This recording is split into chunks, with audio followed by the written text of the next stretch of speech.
ماں باپ کا دھیان آج کل صرف بچیوں کی پڑھائی پر ہوتا ہے. ان کو اس بات کی پرواہ نہیں ہوتی کہ وہ جوان ہو چکی ہے, شادی کی ضرورت محسوس کرتی ہے, اور اس بات کا علم بھی ہوتا ہے کہ اس بچی کے تعلقات خراب ہو چکے ہیں, پھر بھی نظر انداز کر کے سارا زور پڑھائی پہ لگاتے ہیں. یہ ایک بہت بڑی حقیقت ہے. جس نے بھی یہ سوال پوچھا ہے نا, بالکل صحیح سوال پوچھا ہے. ایک ہمارے سوسائٹی کا ایک المیہ پتہ ہے کیا ہے؟ باپ کو ہمیشہ فکر ہوتی ہے بچی کی شادی کی, کیونکہ اللہ نے نیچرل گارڈن کس کو بنایا ہے؟ گارڈین جو بنایا نا نیچرل, وہ باپ کو بنایا ہے. اس کو بہت فکر ہوتی ہے, وہ سوچتا ہے میرے مرنے کے بعد اس کا ہوگا کیا. وہ عزت کا محافظ ہوتا ہے, وہ پیسوں کو اور ان چیزوں کو دوسرے نمبر, وہ کہتے ہیں اس کو اچھا سسرال مل جائے, اپنے گھر کی ہو جائے, پھر پڑھے بے شک, ابھی بھی پڑھے, بعد میں بھی پڑھے, پڑھائی سے اس کو نفرت نہیں ہوتی, لیکن وہ ترجیح دیتا اس کے فیوچر. وہ دیکھ رہا ہوتا ہے نا سوسائٹی میں, دفتروں میں, کس طرح لڑکیاں جو جاب کر رہی ہیں دھکے کھا رہی ہیں, بوائے فرینڈ ہیں ان کی عزتوں سے کھیل رہے ہیں, ویڈیو کالنگ کر کے ان کے کپڑے اتروا کے وائرل کر رہے ہیں ویڈیوز. وہ یہ سارے منظر دیکھ چکا ہوتا ہے باپ. مائیں کیا کر رہی ہوتی ہیں؟ وہ بچیوں کو باپ کے خلاف ورغلا رہی ہوتی ہیں کہ تمہارا بیٹا نا, تمہارا باپ جو ہے نا, جو تمہاری شادی کرنا چاہتا ہے, اصل میں یہ ذمہ داری اپنے سر سے اتارنا چاہتا ہے. سب مائیں ایسی نہیں ہوتی, لیکن بعض مائیں ایسا کر رہی ہوتی ہیں.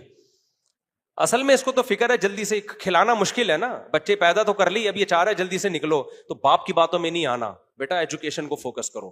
کل سسرال میں حالات خراب ہو گئے, ایک تعلیم ہوگی تو وہ تعلیم تمہارے کام آئے گی. سسرال میں حالات خراب جب ہوں گے, جب سسرال فیوچر میں ملے گا اس کو. جو آپ کا اسٹائل ہے, اس کو فیوچر میں سسرال ملنے کا آپشن بہت کم رہ گیا اس کے پاس. سسرال لالچی ملے گا جو اس کی ایجوکیشن اور اس کی ارننگ کو دیکھ کے شادی کر رہا ہوگا. اس کے تو حالات خراب ہونے ہی ہونے ہیں. سمجھ رہے ہیں کہ نہیں سمجھ رہے؟ تو مائیں بچوں کو, خدا کا واسطہ, بچیوں کو باپ کے خلاف نہ لے کے جائیں. باپ بیٹی کو سمجھا رہا ہوتا ہے, بیٹی تمہارا شادی کرنا چاہتا ہوں, اچھا رشتہ ہے, ڈاکٹر ہے, انجینئر ہے, پروفیسر ہے, بہت اچھے لوگ ہیں, عیش کرو گی سسرال میں. بیٹیوں کو مائیں کان بھر رہی ہوتی ہیں, باپ کی باتوں میں مت آنا, یہ تمہیں سائنسدان بننے سے روک رہا ہے, یہ تمہیں کمپیوٹر سائنس سے روک رہا ہے, یہ تمہیں میڈیکل سائنس سے روک رہا ہے. اس سے بچی ماں کی بات سنتی ہے, وہ باپ کو بے وقوف سمجھنا شروع کر دیتی ہے, اور پھر ایسی بچیوں کی مائیں خون کے آنسو روتی ہیں بعد میں. مائیں خود رو رہی ہوتی ہیں, میرے پاس روتی بھی آئی ہیں مائیں, یہ میں ہوائی باتیں نہیں کر رہا, کہ جب رشتے تھے ہم نے انکار کر دیا تھا, اور باپ تو چاہتا تھا شادی ہو لیکن ہم نے انکار کر دیا. اب یہ موٹی اتنی ہو گئی ہے, کوئی رشتہ نہیں دیتا.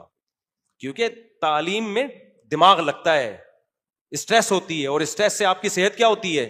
خراب ہوتی ہے. میڈیکل سائنس کی تعلیم کو بچوں کا کھیل نہیں ہے, ٹھیک ٹھاک اسٹریس اور ٹینشن ہوتی ہے اس سے. تو اب وہ اس میں وہ رشتے ہی نہیں آ رہے ہیں تو ڈاکٹر بنا دیا لڑکی کو, رشتے 8ویں پاس آ رہے ہیں. تو ہر چیز کی ایک ایج ہوتی ہے. مرد کے لیے لڑکی میں سب سے زیادہ اٹریکشن ہوتی ہے اس کی عمر کتنی ہے. سمجھ رہے ہو کہ نہیں سمجھ رہے؟ وہ ڈاکٹر انجینئر بعد میں دیکھتا ہے, وہ سب سے پہلے کیا دیکھتا ہے؟ اٹریکٹیو ہے یا نہیں ہے یہ.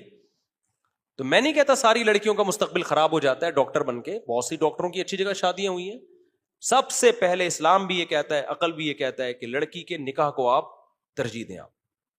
اور ایسے خاندان بھی الحمدللہ ہیں جو کہتے ہیں بھائی آپ شادی کر دو, ہم خود پڑھا دیں گے اس کو, ہم پڑھائی کے خلاف تھوڑی ہیں.